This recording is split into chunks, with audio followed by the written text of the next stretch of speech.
Dear students, मैं विनोद कुमार आज आपको 4 अप्रैल 2022 को होने वाला विज्ञान कक्षा 10 का पेपर सोल्यूशन लेके आया हूँ। तो शुरू करते हैं। इसमें शुरू में प्रश्न पत्र में जो निर्देश दिए होते हैं, इससे पहला निर्देश है, इनको भी पढ़ना चाहिए। इसमें 15 मिनट आपको पढ़ने के दिए जाते हैं। ये प्रश्न पत्र 3 खंड का, खा और गा में विभाजित है।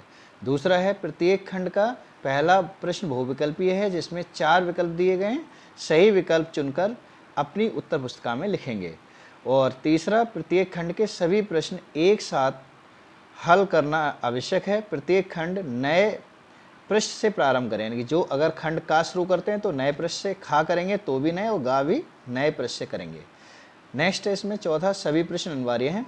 पांचवा, प्रश्नों के निर्धारित अंक उनके सम्मुख दिए गए हैं, यानी कि जितने नंबर का प्रश्न है उसके सामने उसका अंक भी दिए गए हैं। छठा है, आवश्यकता अनुसार अपने उत्तरों की पुष्टि स्वच्छ एवं नामांकित चित्रों तथा रासायनिक समीकरण द्वारा दीजिए, यानी कि सही जो भी है। नेक्स्ट है इसमें, एक गोलीय दर्पण की वक्रता त्रिज्या 30 सेंटीमीटर है, तो इसकी फोकस दूरी क्या होगी? तो फोकस दूरी F बराबर R/2 होता है, तो 30 की आधी 15 होगी। इसी प्रकार से खा, किसी वस्तु का आभासी सीधा तथा बड़ा प्रतिबिंब प्राप्त करने के लिए वस्तु को उत्तल लेंस के सामने रखते हैं, कहाँ? तो इसमें चौथा वाला सही है, लेंस के प्रकाशिक केंद्र और प्रथम मुख्य फोकस के बीच, यानी कि इसमें प्रकाशिक केंद्र जो लेंस का बीच में है और F के बीच में रखते हैं। गा वाला है, वैद्युत ऊर्जा का मात्रक है, तो ये किलोवाट घंटा, ये kWh में होता है। इसका जो चौथा प्रश्न है घा वाला, वो इसमें डिलीट हो गया है, तो उसका उत्तर अमीटर जो है, विद्युत धारा जो मापा जाता है वो अमीटर से नापा जाता है, वो वाला आपका सही होगा, तो उसे सही कर लें। ऐसे ही दूसरा प्रश्न है, एक अवतल दर्पण के सामने 15 सेंटीमीटर दूरी पर एक वस्तु रखी है, यदि दर्पण की फोकस दूरी 30 सेंटीमीटर हो तो प्रतिबिंब की स्थिति और प्रकृति ज्ञात कीजिए। इसमें 1/v प्लस 1/, दर्पण के लिए 1/v प्लस 1/u बराबर 1/f सूत्र लगेगा, जहाँ u का मान -15 और f का मान -30। तो आप हल करेंगे तो जो v का मान है वो 30 सेंटीमीटर आएगा।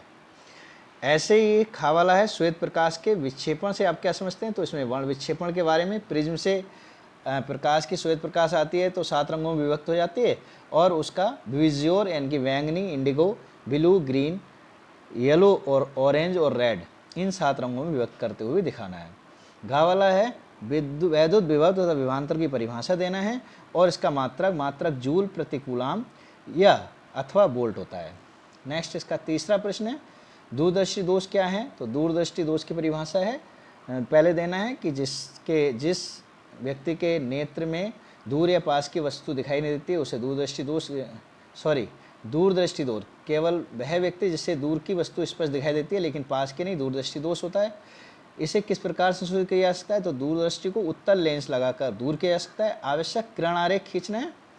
जो नीचे वाला सवाल है, इसमें जो 1/v माइनस 1/u ए बराबर 1/f सूत्र का उपयोग करना है, जहाँ एक वस्तु 10 सेंटीमीटर फोकस दूरी किसी अभिसारी लेंस, यानी कि फोकस दूरी f बराबर 10 सेंटीमीटर और u बराबर 25 सेंटीमीटर करके इसकी v निकालना है और स्थिति बताना है। ऐसे खा वाला सॉल्व करना है, अथवा इसमें 1/r बराबर 1/r1 plus 1/r2 plus 1/r3 यानी पार्श्व क्रम में इसे संयोजन को सिद्ध करना है। अगर आप चाहेंगे तो आप कमेंट करना, मैं इसको इन दोनों चारों प्रश्नों को सॉल्व करके एक नेक्स्ट अगली वीडियो बना के डालूंगा। नेक्स्ट है इसमें चौथा प्रश्न है, निम्नांकित आरेख खींचकर किसी वैद्युत मोटर का सिद्धांत और कार्यविधि, तो वैद्युत मोटर का चित्र भी बनाना है और कार्यविधि भी लिखनी थी। अथवा में ये सवाल करना था P1 V1 P2 V2 से, और उसकी धारा भी निकालना था। ये सवाल भी लॉन्ग है, अगर आप चाहेंगे तो मैं बाद में वीडियो डाल के डाल दूंगा। नेक्स्ट है इसमें पांचवा प्रश्न है, खंड खा में कार्बन की संयुक्ता है, तो 4 होती है, क्योंकि कार्बन के इलेक्ट्रॉन जो परमाणु क्रमांक है वो 6 होता है और इसका इलेक्ट्रॉन विन्यास 2,4 होता है, तो बाहरी कक्ष में इलेक्ट्रॉन जो 4 हैं वही इसकी संयुक्ता होगी। इसी प्रकार से खा कैल्शियम फॉस्फेट का सूत्र है, तो इस तीसरा वाला सही है, CA3PO4 होल ट्वाइस। इसी प्रकार से गा वाला जो है रासायनिक समीकरण VaCl2 प्लस H2SO4 बराबर VaSO4 प्लस 2HCl, तो ये द्विविस्थापन अपक्रिया है जिसमें इनमें से कोई भी ऑप्शन नहीं है, तो इसमें आपका चौथा वाला ऑप्शन बिल्कुल ठीक है। इसी प्रकार से आप देखिए इसमें 4, 5, 5 के बाद में छठा जो प्रश्न है वो निम्नलिखित रासायनिक समीकरण में ऑक्सीकारक और अपचायक पदार्थ कारण देते हुए बताइए। तो ऑक्सीकारण जो है इसमें CO ऑक्सीकारक होता है और Zn अपचायक होता है। ऑक्सीकारक जो पदार्थ होते हैं वो उसमें ऑक्सीजन जुड़ जाता है या प्रोटॉन प्लस हो जाते हैं, और जो अपचायक होता है उसमें ऑक्सीजन निकल जाता है। कास्टिक सोडा इसका नीचे में लिखा है, इस और प्लास्टर ऑफ पेरिस का उपयोग लिखना है ऐसे यूज। कास्टिक सोडा NaOH के क्या उपयोग आते हैं। कास्टिक सोडा को यानी कि पेट में अगर बदहजमी हो रही है तो उसको आप यूज़ कर सकते हैं। और ऐसे CaSO4.12H2O ये प्लास्टर ऑफ पेरिस है, इसका उपयोग पुताई में, POP करने में और प्लास्टर बनाने में और आपके कई सारी चीज़ों में उपयोग आता है। यानी कि इसको आप दांतों के जबड़े का सांचा है उसको बनाने में भी काम करते हैं। इस तरह से लिख सकते हैं। मेंडलीव की आवर्त सारणी की किन्हीं 2 उपयोगिताओं को लिखना है। मेंडलीव की आवर्त सारणी किन किन उपयोग में आते हैं उसे लिखना है। नेक्स्ट है इसमें इसका विद्युत रासायनिक श्रेणी के भी 2 उपयोग लिखना है। और जो 7वां प्रश्न है इसमें IUPAC नाम देना है, जैसे COOH तो ये मैथेनोइक एसिड है। सेकंड वाले में इसमें ये पूरी चैन है तो चाहे तो इधर से शुरू करें या इधर से, तो इधर से अगर हम राइट साइड से शुरू करते हैं तो दूसरे यहाँ लिखेंगे 2,4,4 ट्राई मेथाइल पेंटेन, इसका नाम होगा। ये 2 नंबर यहाँ से मिलेंगे। अथवा जो नीचे समीकरण दी गई हैं इनको आप पूरा करेंगे। 8वां प्रश्न है CH3COOH प्लस NaOH, तो इसमें CH3COOH में H हटके यहाँ Na लग जाएगा तो सोडियम एसीटेट मिल जाएगा और H2O निकल जाएगा। ऐसे C2H5OH Na करेंगे तो C2H5ONa और हाइड्रोजन निकल जाएगा।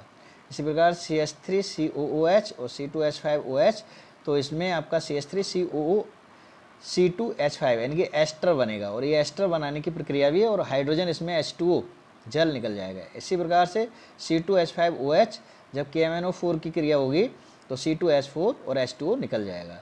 ऐसे C2H5OH जब H2SO4 से क्रिया करेंगे तो इसमें आपकी एथिलीन बनेगी और इसे H2O बाहर निकल जाएगा। अथवा में आप ये संक्षिप्त टिप्पणी लिख सकते हैं। प्रतिस्थापन अपक्रिया, सजातीय श्रेणी के बारे में उदाहरण सहित अध्ययन अपक्रिया या एस्ट्रीकरण। एस्ट्रीकरण तो देखो इसमें तीसरी वाली ऊपर भी दे रखी है, यही समीकरण आप एस्ट्रीकरण में और उसके बारे में लिख सकते हैं। नेक्स्ट है इसमें खंड गा जो बायो का होता है। इसमें क्लोरोफिल MCQ है पहला का प्रश्न। क्लोरोफिल अवशोषित करता है तो प्रकाश ऊर्जा को अवशोषित करता है। खा वाला है जैव विकास का सिद्धांत प्रतिपादित करने वाले वैज्ञानिक थे चार्ल्स डार्विन। और गा वाला है मानव में भ्रूण को पोषण मिलता है वो प्लेसेंटा से मिलता है। घा वाले में निम्नलिखित में से कौन सा विषमपोषी नहीं है। तो विषमपोषी बाकी सब हैं, फफूंद भी है, फीताकृमि भी, येस्ट भी है, लेकिन मनी प्लांट स्वपोषी होता है तो इसलिए ये आपका आंसर सही है। नेक्स्ट आपका जो 10वां प्रश्न है डायफ्राम क्या है, ये कहाँ पे आता है। तो श्वसन में जो सहायता करता है, यानी कि ये जब हम इनहेल यानी कि सांस अंदर लेते हैं तो डायफ्राम क्या होता है, सिकुड़ जाता है ऊपर, और पसली भी बक्ष यानी कि ऊपर निकल जाता है। ऐसे ही जब हम सांस छोड़ते हैं तो डायफ्राम एकदम शिथिल हो जाता है, पसलियाँ भी शिथिल हो जाती हैं नीचे की ओर और पसलियों के नीचे बह जाता है। पुनरुद्भवन की या पुनर्जनन को उदाहरण सहित तो इसमें नीचे लिखा हुआ है मैंने। प्रोटोजोआ तथा सिलेंट्रेटा जैसे निम्न कोटि के आकशेरुकी जंतुओं में पुनरुद्भवन की क्रिया पाई जाती है। इनके शरीर के प्रत्येक टुकड़े से नए जीव का निर्माण होता है। जैसे प्लेनेरिया है, आप अमीबा में भी विखंडन होता है, हाइड्रा में इसे आप कर सकते हैं। और गा वाला विषमपोषी पोषण क्या है, इसका एक उदाहरण दीजिए। तो विषमपोषी पोषण सभी जंतु और फफूंद विषमपोषी पोषण होते हैं, अर्थात जो केवल स्वपोषी हरे पादप होते हैं उनको छोड़कर जो भी हरे पादप या अन्य चीज़ों का भक्षण करते हैं उन्हें हम विषमपोषी कहते हैं और ये सब विषमपोषी पोषण के अंतर्गत आते हैं। नेक्स्ट 11वां प्रश्न है मानव के नरजनन तंत्र का नामांकित चित्र बनाना है। तो नरजनन तंत्र का चित्र अथवा आवृत बीजी या एंजियोस्पर्म पुष्प के स्त्री केसर के अनुदैर्ध्य कार्ड का नामांकित चित्र बनाना था। ये 2 नंबर नाम के और 2 नंबर चित्र के थे। खा वाले में किन्हीं 2 पर संक्षिप्त टिप्पणी लिखिए। विक्राणु जो कि मैंने बताया था कि बहुत इंपॉर्टेंट है, नेफ्रॉन की संरचना या सौर ऊर्जा के बारे में आप बहुत लंबा लिख सकते हैं। इसी प्रकार से या प्राकृतिक संसाधन, तो इसमें भी आपको 2 और 2 4 नंबर के हैं। तो केवल 2 ही करने थे। अथवा में आप ये भी कर सकते थे, किन्हीं 2 पर संक्षिप्त टिप्पणी लिखिए। वायवीय श्वसन, मानव हृदय में रुधिर प्रवाह या वन प्रवर्धन, इनमें से भी 2 करना था। पेपर बहुत ही आसान आया है, उम्मीद है सभी के बहुत अच्छे नंबर आएंगे। नेक्स्ट है इसमें 12वां प्रश्न, एक आवृतबीजी एंजियोस्पर्म पौधे के नर जननांगों का वर्णन करना था। इसमें केवल उसके नर जननांग, जो पुष्प इनके जो जननांग का मतलब जो उसके पुष्प की संरचना थी वही बनानी थी आवृतबीजी एंजियोस्पर्म में, ठीक है। और अथवा मानव लिंग निर्धारण की विस्तार से व्याख्या करनी थी। इस प्रकार से पेपर आपका 70 नंबर में। सभी उम्मीद है सभी ने बहुत अच्छा किया होगा। Thank you. जय हिंद।